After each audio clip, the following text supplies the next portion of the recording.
ચાલો આ બાયોલોજી નોટ્સની મદદથી આપણા મોં એટલે કે મુખ ગુહાની અંદર એક નાનકડી સફર કરીએ. ઓકે, તો આ હાથથી લખેલી નોટ્સ આપણા મોં વિશે શું કહે છે? ચાલો જોઈએ. મુખ ગુહા એટલે બીજું કંઈ નહીં પણ મોં માટે વપરાતો એક વૈજ્ઞાનિક શબ્દ.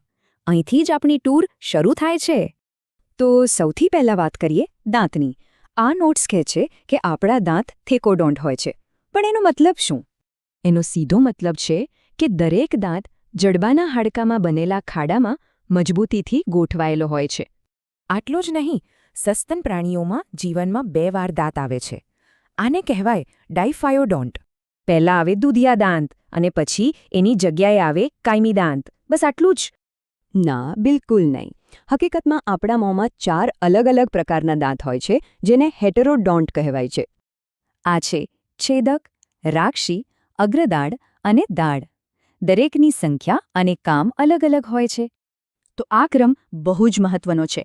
2, 1, 2, 3 આ જ છે માનવ દંતસૂત્ર. આ ફોર્મ્યુલા જડબાના અડધા ભાગ માટે છે. મતલબ 21-23 ઉપર અને 21-23 નીચે. થઈ ગયા ને 32 દાંત. આ ડ્રોઈંગમાં જુઓ, આગળ છેદકથી લઈને પાછળ દાઢ સુધીની ગોઠવણી કેટલી સરસ રીતે બતાવી છે. ચાલો હવે મુખગુહાના બીજા મહત્વના ભાગ એટલે કે જીભ પર આવીએ. જીભ એક સ્નાયુઓથી બનેલું અંગ છે જે ફ્રેન્યુલમથી જોડાયેલું છે. તેની ઉપર પેપિલી નામના ઉપસેલા દાણા હોય છે. અને આ જ પેપિલી પર હોય છે સ્વાદકલિકાઓ, જેનાથી આપણને અલગ અલગ સ્વાદનો અનુભવ થાય છે.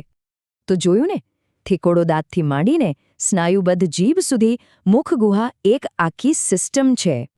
બસ આ ખાસ પ્રકારના દાંત અને શક્તિશાળી જીભ મળીને જ આપણા પાચનની શરૂઆત કરે છે.